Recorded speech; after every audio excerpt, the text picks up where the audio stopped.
Selamat pagi, kami dari Sekolah Tinggi Teknologi Indonesia Tanjung Pinang dari jurusan Sistem Informasi Konsentrasi Komputer Akuntansi. Di sini kami akan mempresentasikan tugas yang telah kami buat yang berjudul dengan Sistem Penunjang Keputusan Rekomendasi Pemilihan Jurusan Siswa berbasis website dengan menggunakan metode SOAP yang disusun oleh Elviria dengan NIM 4219426, Fitri dengan NIM 4219401, dan Weliani dengan NIM 4219416. Untuk mempersingkat waktu, mari kita mulai. Selanjutnya akan dijelaskan oleh saya Fitri dengan NIM 4219401. Pengertian SPK. SPK dalam bahasa Inggris adalah Decision Support atau DSS yang berarti sistem informasi berbasis komputer yang digunakan untuk mendukung pengambilan sebuah keputusan dalam perusahaan atau organisasi. Sistem pendukung keputusan atau SPK juga sering dikatakan sebagai sistem komputer yang membantu dalam mengelola data menjadi suatu informasi yang dapat menyelesaikan permasalahan dan memberikan keputusan yang tepat. Di sini kita menggunakan metode SOAP. Metode SOAP atau Simple Additive Weighting sering juga dikenal sebagai istilah metode penjumlahan terbobot. Konsep dasar metode SOAP adalah mencari penjumlahan terbobot dari rating kinerja pada setiap alternatif pada semua atribut. Metode ini merupakan metode yang paling terkenal dan paling banyak digunakan dalam menghadapi situasi Multiple Attribute Decision Making atau MADM. MADM itu sendiri merupakan suatu metode yang digunakan untuk mencari alternatif optimal dari sejumlah alternatif dengan kriteria tertentu. Analisis SDLC. Untuk dapat dinyatakan sebagai sistem perangkat lunak yang sempurna, maka dalam pembuatan sistem harus mempertimbangkan beberapa hal terkait dengan kebutuhan dan pengembangan sistem tersebut. Sistem pendukung keputusan rekomendasi pemilihan jurusan siswa berbasis website menggunakan System Development Life Cycle (SLDC) untuk menganalisis kebutuhan yang dibutuhkan oleh sebuah sistem yang telah dirancang. Pertama, yang ke-1, kebutuhan need. Berdasarkan penelitian terhadap sistem pendukung keputusan rekomendasi pemilihan jurusan siswa berbasis website, memiliki beberapa kebutuhan antara lain sebagai berikut. A. Kebutuhan input. Yang pertama ada data alternatif. Yang kedua, data bobot kriteria dan subkriteria. B. Kebutuhan proses. Proses pengolahan data menjadi hasil menjalinkan perhitungan dengan metode SAW, Simple Additive Weighting. C. Kebutuhan output. Output yang diharapkan berupa normalisasi matriks yang menentukan jurusan siswa di sekolah menengah atas tersebut serta dapat diinputkan ke dalam laporan yang bisa dicetak keluar berupa laporan fisik.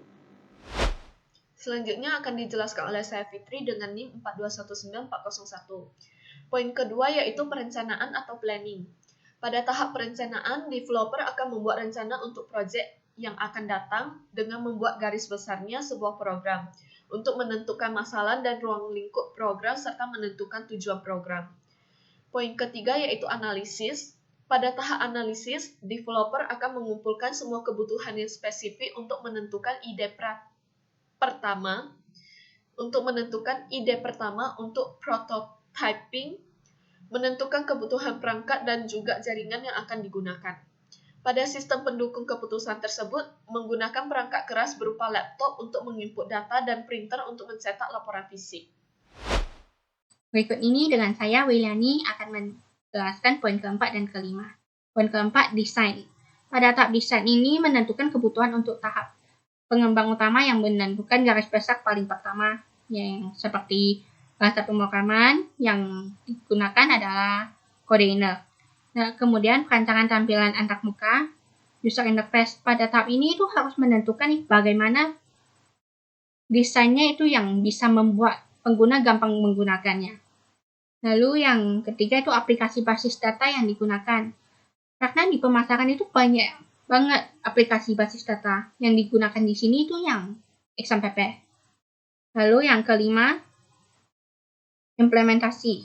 Pada tahap ini akan mengimplementasikan program ke dalam perangkat yang akan digunakan seperti komputer atau laptop yang akan digunakan, dan bisa juga itu aplikasinya yang bisa digunakan untuk menjalankan programnya.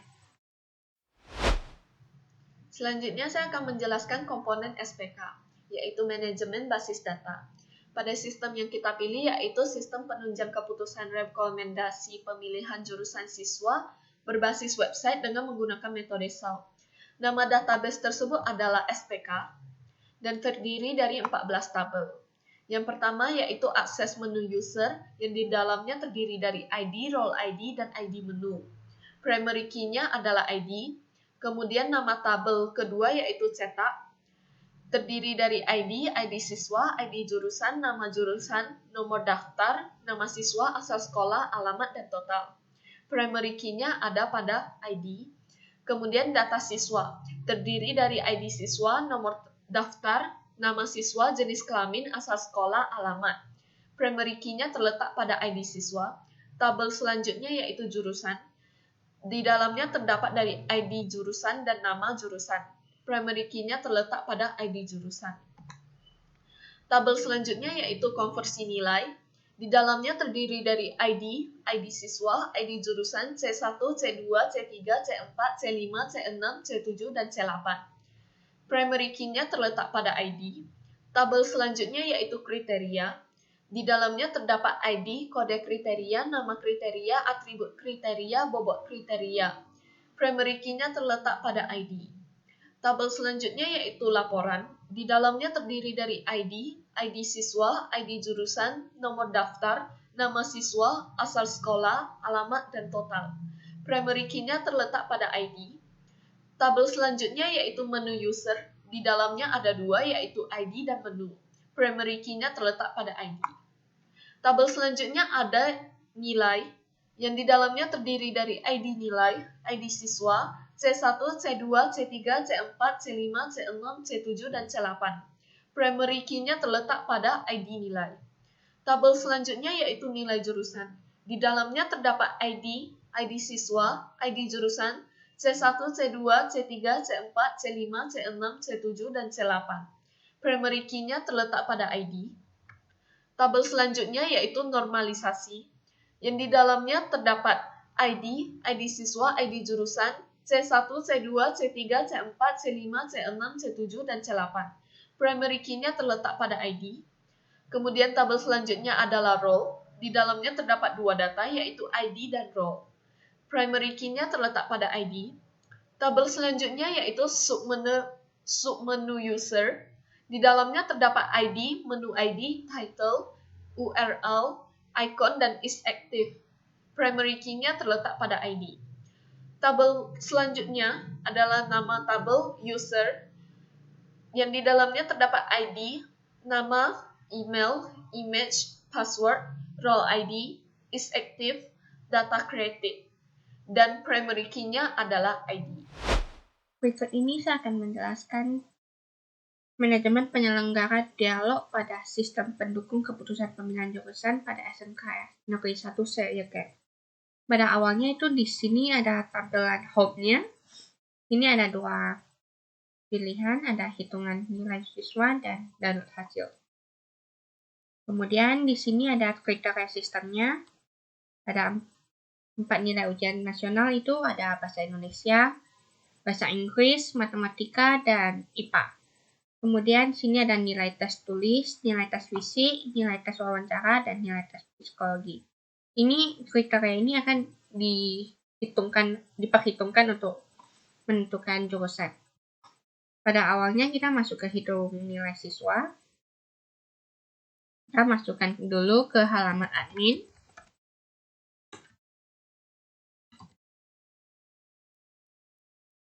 Kalau kita masukkan password yang tepat, maka kita akan masuk ke halaman admin. Kalau kita salah,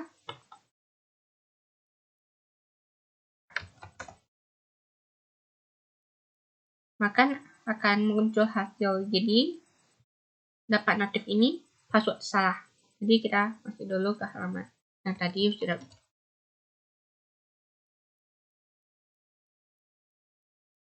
Ini halaman adminnya. Di sini ada terdapat data penggunanya. Di sini kalau kita daftar ke sini, maka nanti kita bisa login ke halaman sini. Misalnya tambah pengguna. Ini ada satu form, kita masukin nama, masukkan masukkan emailnya.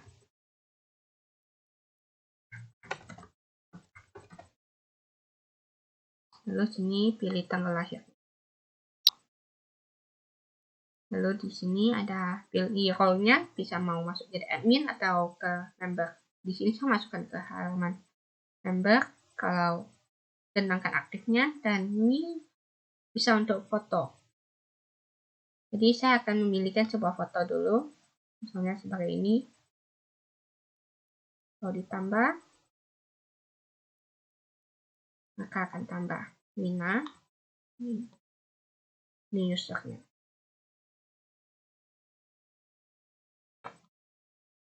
Lalu sini role-nya,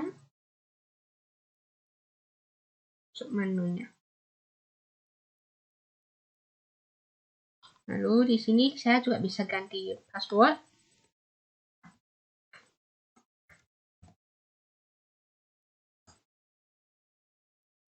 Kalau ubah password, maka passwordnya berhasil diubah. Lalu ke data jurusan. Di sini ada 10 macam jurusan, ada teknik permesinan, pengelasan, kendaraan ringan, sampai dengan ototronik. Selanjutnya ke data kriteria.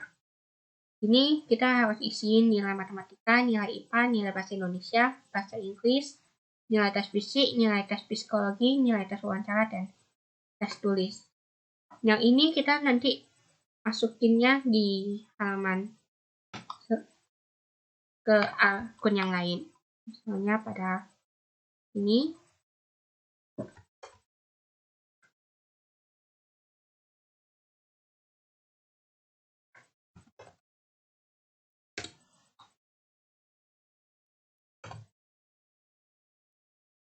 Oke, sekarang udah masuk ke halaman murid. Sini kita masukin nilai. Di sini kita tambahkan dulu, tambah data siswa. Seperti tadi sama bikin nama Wina, perempuan. Kita masuk ke SMP 3 ya.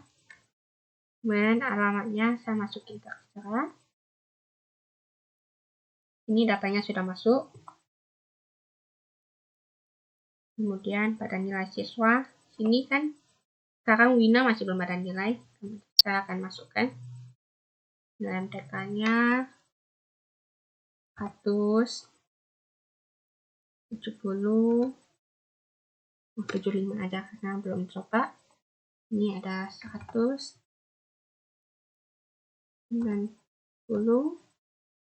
tes fisik 89, tes psikologi 78, mulai tes wawancara 100 karena bisa, atau gimana kita coba dulu.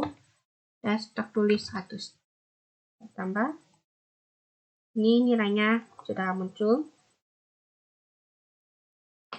Kemudian kita akan hitung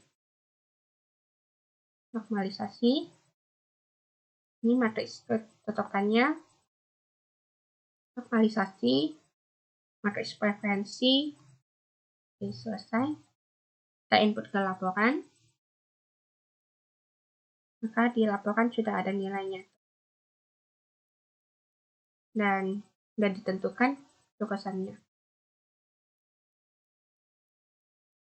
Kemudian di sini ada copy, CSV, dan print. Copy itu kita copy semuanya. Copy ke Blackboard. Jadi saya masukin ke Word. Coba ya.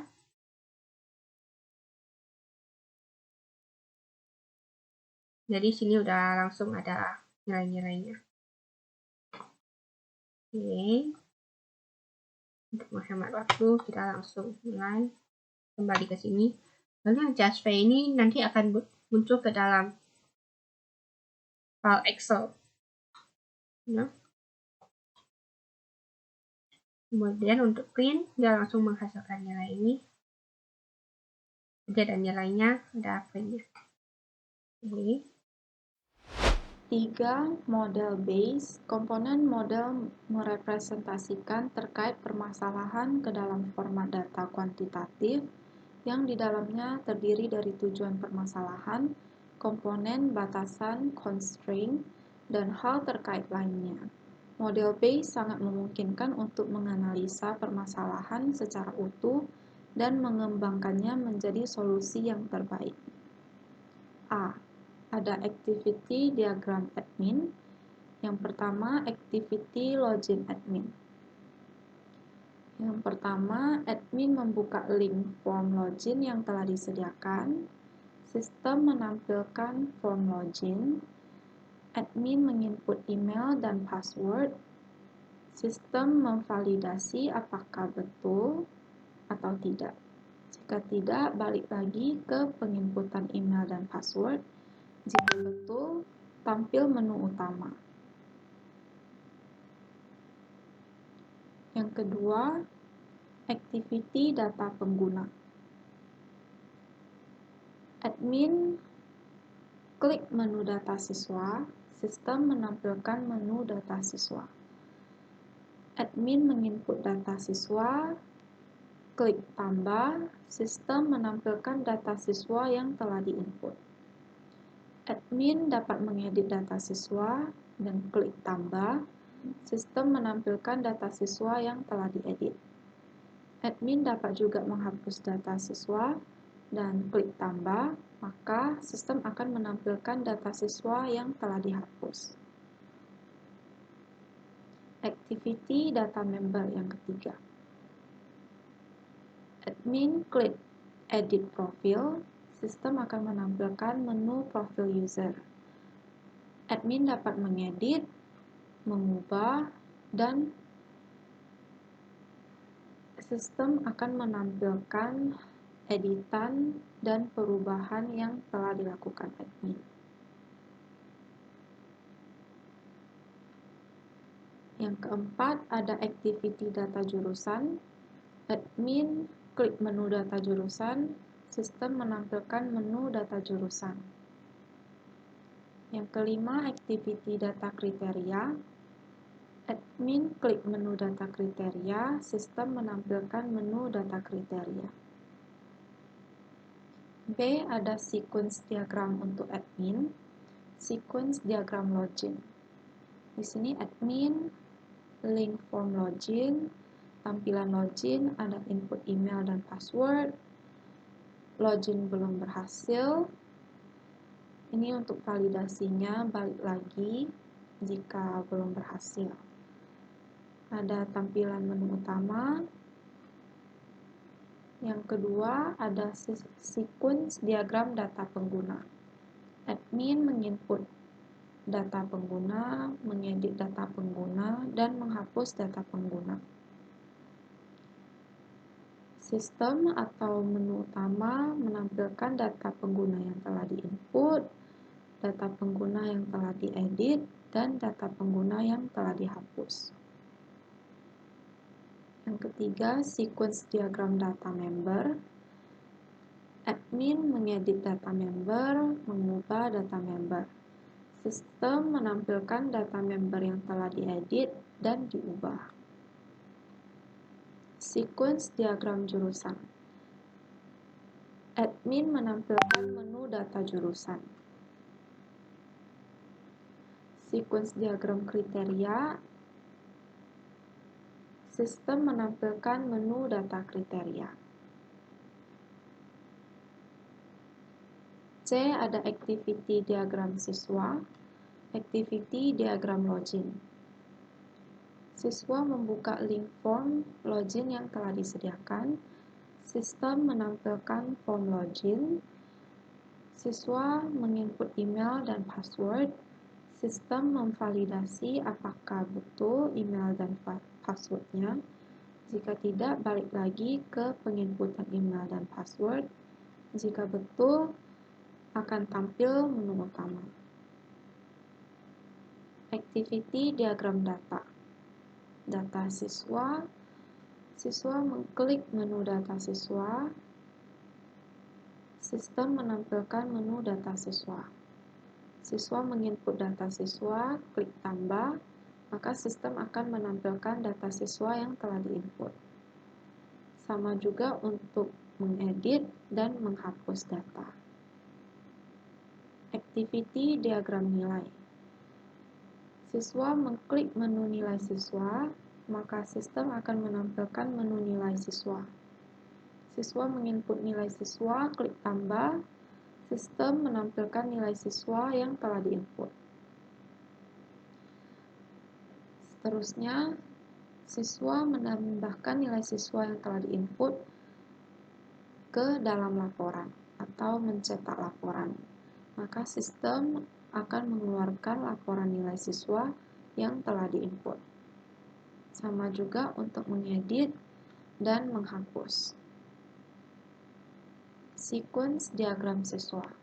Yang pertama ada sequence diagram login, link form login yang pertama, penginputan email dan password, seterusnya tampilan menu utama. Dan di sini ada validasinya. Jika belum berhasil, balik lagi. Nomor 4, login belum berhasil. Jika berhasil, akan tampil menu utama. Sequence diagram data, menginput data siswa, mengedit data siswa, dan menghapus data siswa. Sistem akan menampilkan data siswa yang telah diinput, diedit, dan dihapus. Sequence diagram nilai yang terakhir, siswa menginput data siswa, mengedit data siswa, menghapus data siswa. Sistem menampilkan data siswa yang telah diinput, diedit, dan dihapus. Sistem juga menampilkan laporan data siswa yang telah diinput, diedit, dan dihapus. Sekian dari presentasi kami. Apabila terdapat kesalahan, kami minta maaf dan terima kasih.